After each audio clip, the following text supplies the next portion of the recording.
Stop trying to be confident.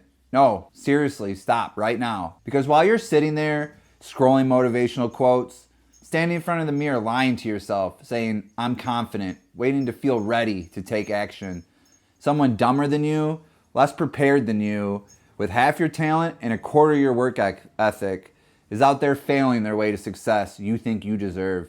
And here's the part that's really gonna hurt. They're not more confident than you. They're just more comfortable with being wrong. And that's the difference. Let me tell you about the time I lost $5,700 in about 3 months. October 24, my brother and I were starting a vending business. I found this listing online. 2 locations. The revenue numbers looked incredible. $1,000 between 2 machines. For $5,300? Too good to be true, right? Yeah, it was. But I bought it anyways. Spent another $400 stocking both machines, completely full. Every slot packed. I was so sure this was it. This was my shot at building something real. Something that could actually work. Week 1, I checked the machines. One of them isn't even keeping the soda cold. I reach out to the lady I bought them from. She claims she didn't know and then blocks me on Facebook. A month goes by. I check the revenue. You know what those 2 machines brought in? The ones that were supposed to make $1,000 a month? $50 total between both of them. I had been hustled, lied to, completely ripped off, and I felt like the biggest idiot on the planet. Look, that vending machine scam, that wasn't even my first big failure. I've been failing at the same thing for years, quitting drinking. 2015, I tried my first 30 days sober, and I made it, and I felt amazing. But unfortunately, day 31, I went right back to the bottle. And after that, countless attempts to get sober. I lost count of how many times I told myself, this is it, and then found myself right back at the bottom of a bottle a week later, hiding empties in my car, lying to everyone I loved, hating who I saw in the mirror. And every single time I tried to quit, you know what I did first? I waited. I waited to feel confident. I waited to feel ready. I waited for some magical moment where I'd wake up and just know that this time was it.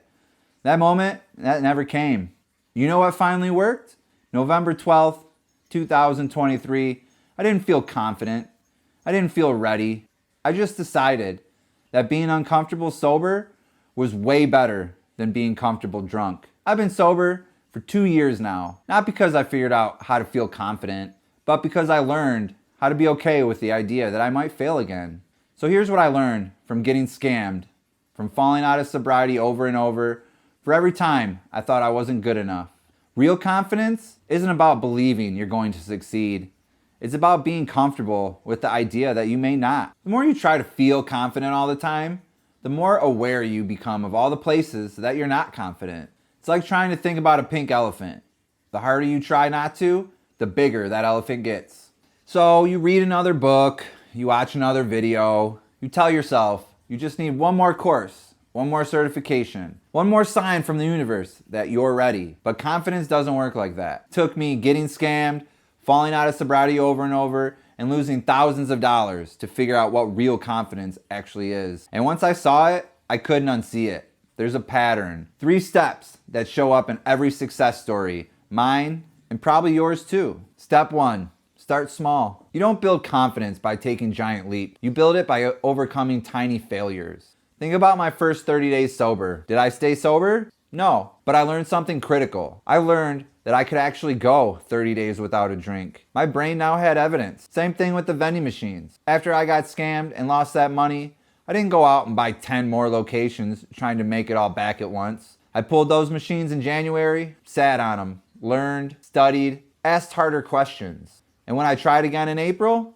I started with 1 location and 1 machine, verified the revenue myself, checked the equipment, and did my homework. Small failures, small wins. That's how you build the muscle. You don't go from 0 to hero overnight. You go from, I survived that embarrassment, to, I can handle a little more, to, okay, I'm actually kind of good at this now. Every time you take a small risk and survive it, your brain gets a piece of evidence. And that evidence, that's what real confidence is built on.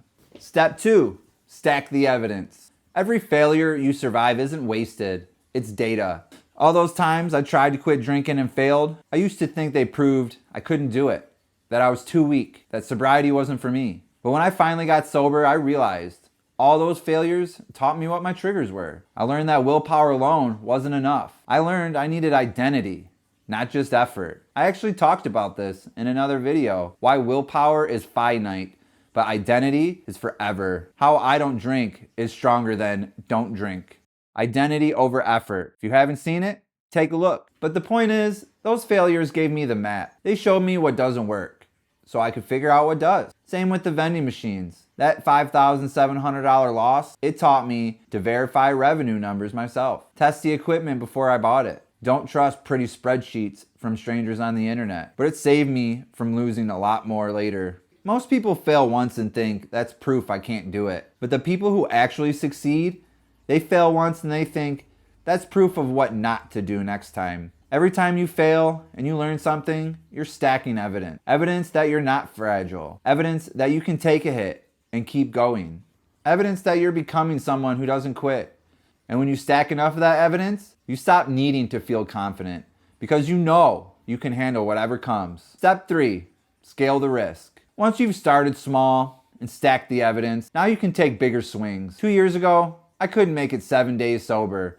I was hiding bottles, lying to people I loved, barely functioning. Today, I'm over 2 years sober. I run a vending business with 3 locations, and I'm building a YouTube channel to help other people find freedom like me. I'm taking risks I never would have taken before. Not because I magically became confident, but because I got enough evidence that proves I can handle the hard things. I've survived failed sobriety attempts. I've survived getting scammed out of $5,700. I've survived every time I thought I'm not good enough. Every time I survived, I got a little bit stronger, a little bit more capable, and a little more willing to take the next risk. That's how it works. You start small, you stack the evidence, and then you scale. Now here's the thing that nobody tells you. Building this kind of confidence, this comfort with failure, it sounds great until you're in the middle of it. When you're staring at those vending machines that aren't making money. When you're on day 3 of sobriety and your brain is screaming at you for a drink. When you post that video and it flops. When you ask someone out and they say no. In those moments, you're not thinking about stacking evidence. You're thinking, I'm an idiot and I should quit. That's where identity comes in. See, willpower runs out. Motivation, it fades. But identity sticks. When I'm in the middle of a failure, I don't tell myself, you got this, or stay positive. That's the mere affirmations I was talking about earlier, that fake confidence. Instead, I anchor to who I'm becoming, not how I'm feeling, not whether this one thing will work out, who I'm becoming. I'm someone who learns from my mistakes. I'm someone who takes action, even when I'm scared. I'm someone who builds things that matter. These aren't pump-up lines. They're not about lying to yourself until you feel good. They're identity statements. They're who you're becoming, whether this one thing works out or not. That's why I put together 10 affirmations. Not the motivational poster kind, but the identity shifting kind. The same ones that helped me transition from being scammed to building a legitimate business. Links in the description. It's free, no catch. When you're in the middle of failing, when you want to quit, when your brain is telling you you're not good enough, that's when you pull these out. Not to feel better, but to remember who you're becoming. Look, I don't know what you're sitting on right now. Maybe it's a business you're too scared to start. Maybe it's a conversation you need to have. Maybe it's sobriety. Maybe it's posting that video, asking someone out, or applying for that job. Whatever it is, you're probably waiting for confidence first. Stop waiting. Confidence doesn't come from feeling ready. It comes from doing the things scared, failing, surviving, and realizing you're still standing. You want to know the real secret? Greatness doesn't come from people who are never afraid to fail. It comes from people who have failed so many times, their fear no longer dictates their next move. That's the shift. That's what separates the people who talk about their dreams from the people who actually create them. They're not fearless. They're just comfortable with being wrong. So here's what I want you to do this week. Take one small risk. Just one.